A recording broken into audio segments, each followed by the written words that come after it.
I had a bad feeling the moment my son-in-law ordered the wine. Not because of the wine itself. It was a decent Cabernet, the kind you'd expect at a place like Hargrove's, white tablecloths, candlelight, servers who refill your water without being asked. My daughter had chosen it for the occasion. She always chose places like that. She wanted everything to feel right. But the way he ordered it, that practiced ease, like he'd done it 100 times in 100 restaurants, always with someone else sitting across from him. I'm 63 years old. I spent 31 years as a district manager for a regional insurance company before I retired. In that time, I learned to read people the way some men read weather. Not perfectly, not always, but often enough to matter. And something about my son-in-law, something I couldn't name that evening, made the hair on the back of my neck stand up. My daughter was radiant that night. She was 31, recently married, and still in that early season of a relationship where everything is possibility and light. Her name is Claire. She has her mother's eyes and her grandmother's stubbornness, and she has always been the kind of person who commits fully to the people she loves. That's both her greatest strength and the thing that keeps me up at night. Her husband's name was Garrett. Garrett Ellison. He was 42, tall, handsome in that easy, careless way that certain men carry into middle age like a tool they've never had to sharpen because it's always worked. He had a consulting firm, or so he said, something in logistics. I never fully understood what he did, and every time I asked, the answer shifted just enough that I couldn't hold on to it. The evening had started well enough. We were celebrating. Claire had just been promoted at the architecture firm where she worked, and Garrett had suggested dinner. I came alone. My wife Patricia passed 6 years ago from pancreatic cancer. Claire worries about me being lonely, which is why she invites me to things like this. I don't tell her I'm not lonely. I just go. We were maybe 40 minutes into the meal when Garrett's phone buzzed. He glanced at it, then set it face down on the table. A minute later, it buzzed again. He picked it up, looked at the screen, and smiled. Not at Claire, not at me, just at the phone, and then set it down again. Work, he said, though neither of us had asked. Then, 10 minutes after that, he stood up.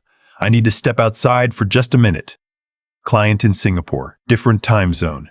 He touched Claire's shoulder as he passed her. Order the halibut if they come back. You'll love it. He walked toward the front of the restaurant and turned to the door. I watched him go. Through the window, I could see him outside on the sidewalk, his phone pressed to his ear, his back to the glass. He was laughing about something. I looked at Claire. She was looking at the menu, perfectly relaxed. She trusted him completely. You could see it in the set of her shoulders. That's when I noticed the man at the table beside us. He was old, older than me, maybe mid-70s, with the kind of face that has been worn down to its essentials. Deep-set eyes, a neat gray mustache, a brown sport coat that had been pressed recently but bought a long time ago. He was eating alone. He had a glass of water and a bowl of soup, and he wasn't reading anything, wasn't on his phone, wasn't looking around the restaurant the way people do when they're killing time. He was just sitting there, eating slowly, and watching the window where Garrett stood outside. Not the way you watch something that's caught your eye. The way you watch something you've been watching for a while. He must have felt me looking at him because he glanced over. Our eyes met. He held my gaze for a moment, and then he looked back down at his soup. I told myself it was nothing.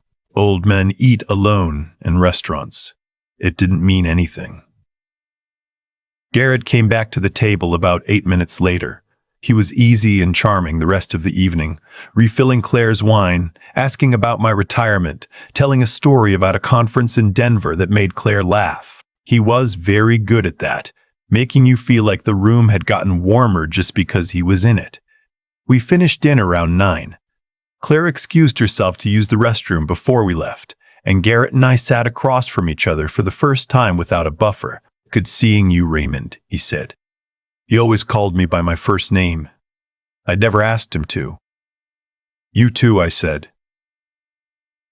I reached under the table for my jacket and felt something fall onto my leg. I looked down. It was a folded piece of paper, the kind torn from a small notepad. I picked it up. I looked at the man at the next table. He was putting on his coat, not looking at me, already preparing to leave. I unfolded the paper under the table. 5 words, written in a careful, deliberate hand. Your son-in-law has done this before. Below it, a phone number. I sat very still for a moment. My heart was doing something complicated in my chest.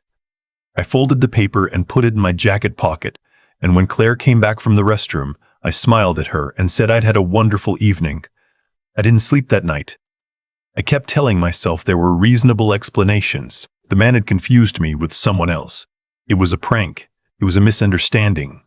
Garrett wasn't a perfect man. No man is. But he was Claire's husband, and she was happy. And who was I to walk into that happiness with a torn piece of paper from a stranger? But I also kept thinking about the way that man had watched Garrett through the window. Not curious, certain.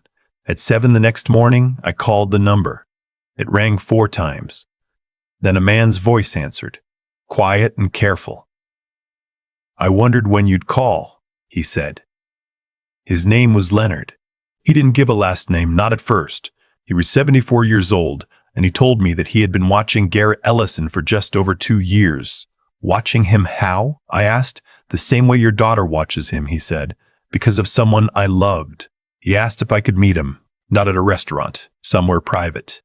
He gave me an address on the east side of the city, about 20 minutes from my house, and told me to come alone and not to mention any of this to my daughter. I almost didn't go.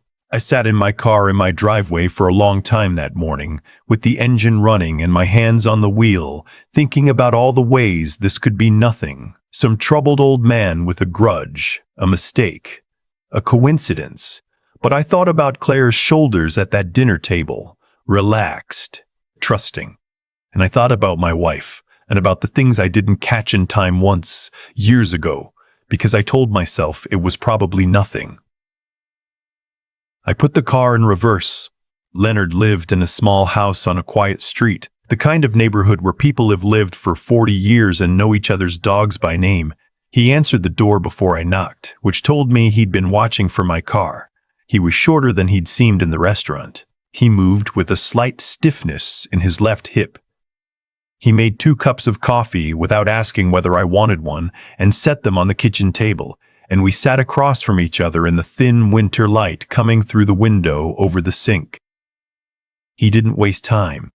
His daughter's name was Susan. She had been 34 when she met Garrett Ellison at a professional development conference in Charlotte. He was charming, attentive, stable, everything she'd been looking for after a difficult first marriage. They dated for 8 months, became engaged, and 4 months after the engagement, his name changed.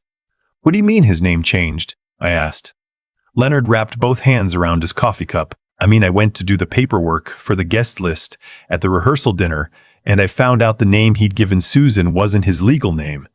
Garrett Ellison is a name he started using about 9 years ago. His legal name, the name on his original Social Security record, is something else entirely. What is it? That took me 6 months to find out, Leonard said. And when I did, I found out why he changed it. He got up and went to a closet near the hallway. He came back carrying a manila folder, the kind that gets thick from being opened and closed many times. He put it on the table between us and opened it. The first thing I saw was a photograph. A woman in her early 30s smiling in front of a lake. She looked like someone's daughter. She looked like she had no idea what was coming. Her name was Michelle, according to the label on the photograph. She had met a man in 2009. They dated, moved in together, and within a year and a half, she had signed over power of attorney for her financial accounts to him during what her family had been told was a medical emergency, a sudden diagnosis, a surgery, a period where he said she needed someone to manage things while she recovered. She recovered. The accounts didn't. How much? I asked. $240,000, Leonard said. Her inheritance, her retirement, everything her parents had left her. He turned to the next page in the folder. Another woman, another story, different city, different year, same shape. By the time Leonard closed the folder, there were 4 of them. Not 4 accusations. 4 documented cases, pulled together over 2 years of work by an old man in a brown sport coat who had nothing left to do except make sure what happened to Susan didn't happen to anyone else. Susan got out before the wedding, he said. When I found the name discrepancy, she ended the engagement. He didn't fight it. He never fights it when someone gets close to the truth. He just moves. Leonard looked at me steadily. He moves, and he finds someone new, and he starts again. I sat there for a while without saying anything. How did you find me? I finally asked. I've been watching him for 2 years, Leonard said. When he gets close to marrying someone, I look for the family. The people on the outside of it. He looked at his coffee. I'm sorry I didn't get to you sooner. I didn't know about your daughter until 2 months ago. 2 months. They've been married for 4. I drove home in a state that I can only describe as controlled panic. Not the kind where you can't think. The kind where you think too clearly, too fast, about things you don't want to think about. Claire had her own money. Not a fortune, but she'd saved carefully, invested slowly, built something modest and solid over 10 years of working.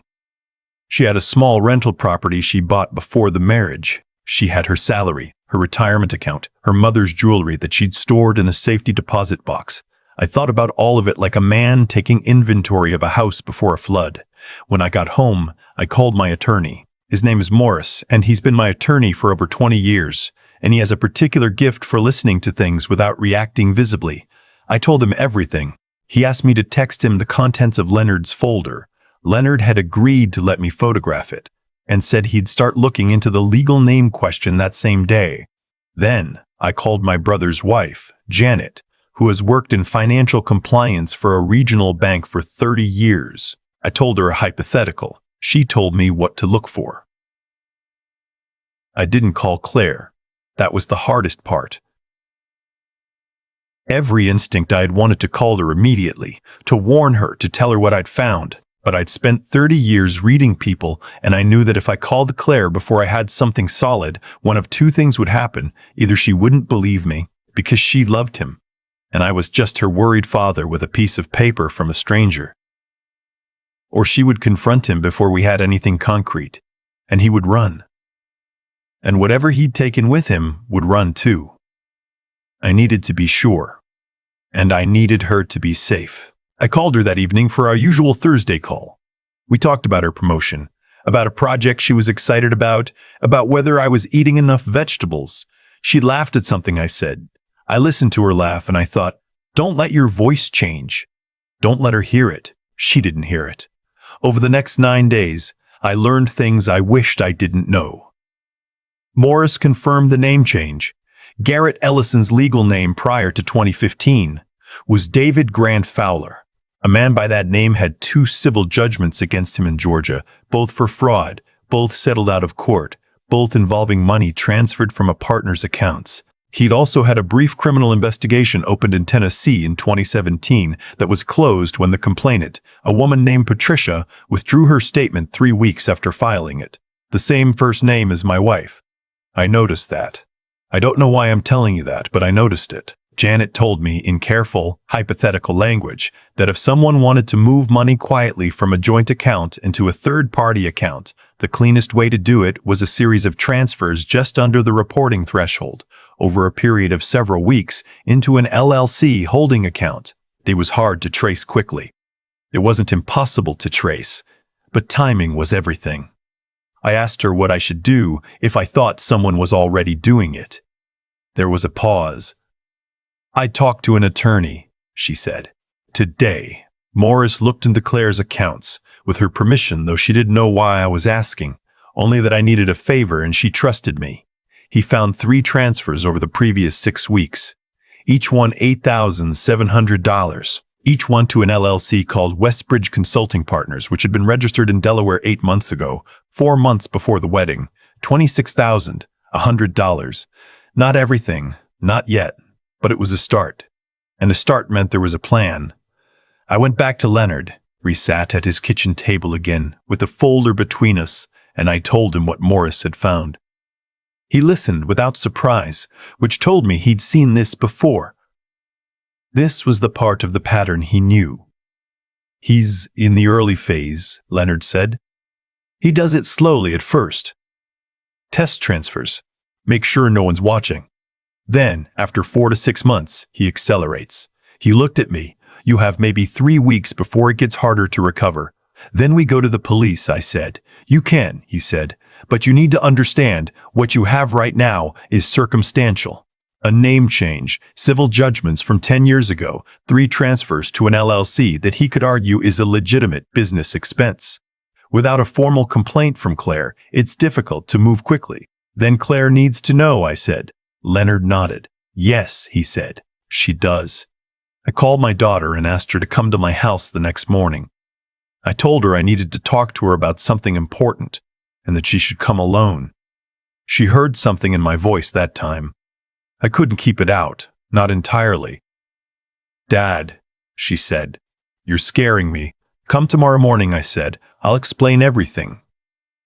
She was at my door at 8:15. She was wearing a gray coat and her hair was down, and she looked like she was bracing herself, and I felt something break open in my chest at the sight of her, because I knew I was about to do something that would hurt her even if it saved her. We sat at my kitchen table. I laid out everything, not in pieces, not carefully managed, all of it, from the note at the restaurant to Leonard to Morris's findings to the transfers. I put Leonard's folder on the table between us, and I watched my daughter's face as she went through it. And I don't have the words for what I saw there. It was like watching a season change in fast motion. Warmth, then confusion, then something cold and very, very still. She didn't cry, not at first. She asked questions, precise, clear questions that told me she was using every bit of herself to stay functional, and I answered every one of them. When she finally sat back in her chair, she was quiet for a long time. The rental property, she said. What about it? He's been asking me to refinance it, to pull out the equity and put it into a joint investment account he set up. She looked at the table. I haven't signed anything yet. He said there was no rush. There was a number to that equity. She told me what it was. I did not let my expression change. Don't sign anything, I said. Not until we've talked to Morris. She nodded. She was very still and very pale, and then her face did something that I have never seen it do before, a kind of folding inward, and she said, quietly, I loved him, Dad. I reached across the table and put my hand over hers. I know you did, I said. Morris filed an emergency petition to freeze the LLC account that same afternoon. Given the documented pattern, Leonard's folder, the civil judgments, the name change, the transfer history, the judge signed it by 4 o'clock. Claire's attorney filed for an emergency protective order on the marital assets an hour later. Garrett came home that evening to find 2 things. The locks changed, and a certified letter from Claire's attorney sitting on the front step. He didn't try to go in. I'll give him that much. He's smart enough to know when it's over. He made 1 phone call, presumably to his own attorney, and then he got in his car and drove away.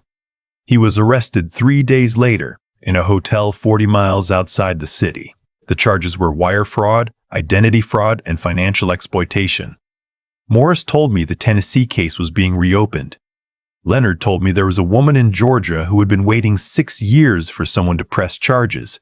She would finally get that chance. Claire moved into my guest room for 3 weeks, while her attorney and the courts worked through the freezing of assets and the evidence gathering. She slept a lot, which I understood. Grief takes the form it needs to take. She didn't talk about Garrett much. When she did, she wasn't bitter. Or not only bitter. She was trying to understand how she had missed it. And I told her what I believed, that you couldn't have missed it. Men like him are professionals. They know exactly how much warmth to project and exactly when to project it. And the cost of that warmth is borne entirely by the person receiving it. She got most of the money back. Not all of it. The original 3 transfers were gone, absorbed somewhere into the mechanics of what he did. But the rental property equity was intact, and the LLC account was frozen before any major movement. It wasn't a clean ending. It never is. The last time I saw Leonard was at a coffee shop near his house about 6 weeks after the arrest. He had a new folder with him, thinner than the last one. He was starting to look into another name, another pattern, another city. I asked him when he was going to stop. He wrapped his hands around his coffee cup the way he had the first morning, and he thought about it, and then he said, "When it stops happening." I drove home, and I sat on my back porch, and I thought about my wife Patricia, about how she had trusted fully too, how she had loved without armor because that was who she was, about how Claire had inherited that from her, and how it was a beautiful thing, genuinely beautiful, that had nearly been used against her, about how the world contains people like Garrett, and also, quietly, people like Leonard, and how sometimes the difference between them, between catastrophe and escape, is one old man in a brown sport coat, eating soup alone at the next table, watching for the moment to hand someone a note. I almost didn't call that number. I'm still not sure what made me do it. Maybe 30 years of reading people. Maybe my wife's voice somewhere in the back of my head, telling me to stop pretending I hadn't seen what I'd seen. Maybe just the feeling you get when you're a father, and something is wrong, and you have one chance to do something about it. I chose to listen to that feeling, and I am grateful every single day that I did. I've thought a lot about cause and effect since all this happened, not in any grand or abstract way, just the practical human kind, the kind where you look back at a chain of events and you see clearly how one small choice pulled the next one forward and the next one after that, until you end up somewhere very different from where you would have been if you'd taken the other door. Garrett made choices. He made them early, and he made them deliberately, and he built an entire life on the premise that people's trust was a resource to be extracted rather than a relationship to be honored. That's not bad luck. That's not circumstance. That's a long series of decisions, each one reinforcing the last, each one narrowing the kind of person he was becoming until there wasn't much left of him except the performance of warmth and the machinery underneath it. The world has a way of reflecting that back eventually. It took years in his case, but it came. Leonard made choices too. After Susan got out, after the engagement ended, and Garrett moved on to the next city and the next woman, Leonard could have let it go. He was in his 70s. He had every reason to close that door and be grateful his daughter was safe. Instead, he sat down at a kitchen table with a folder and 2 years' worth of patience, and he chose to keep watching, not out of anger, out of something quieter and more durable than anger.